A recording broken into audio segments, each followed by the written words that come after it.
There is no such thing as a language, not if a language is anything like what many philosophers and linguists have supposed. The concept of truth is the rock on which all epistemology must be grounded. The only thing we can know for sure is that we have minds, and we have experienced.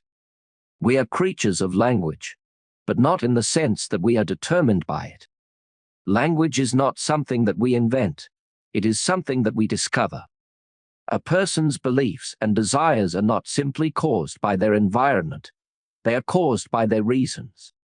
The language we use does not just reflect the world, it helps to create it. The world is not a collection of isolated objects, but a web of interconnected events and processes.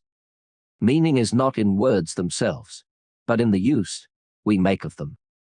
It is impossible to have a private language since language is a social activity. The interpretation of a sentence depends on the context in which it is used.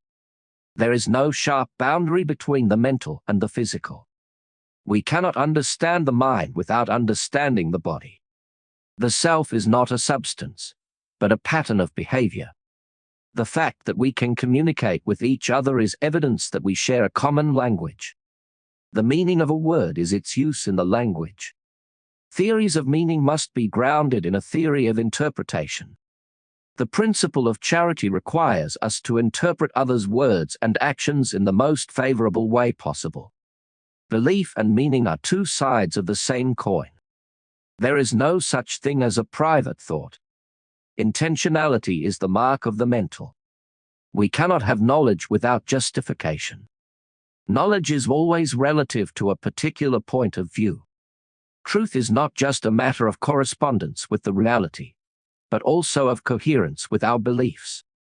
The meaning of a sentence is not just its truth conditions, but also its illocutionary force. We cannot have a complete theory of meaning without taking into account the social and historical context in which language is used. The idea of a language of thought is a myth. The concept of causation is fundamental to our understanding of the world. The mind is not a tabula rasa, but an active interpreter of the world. We do not perceive the world as it is, but as it appears to us.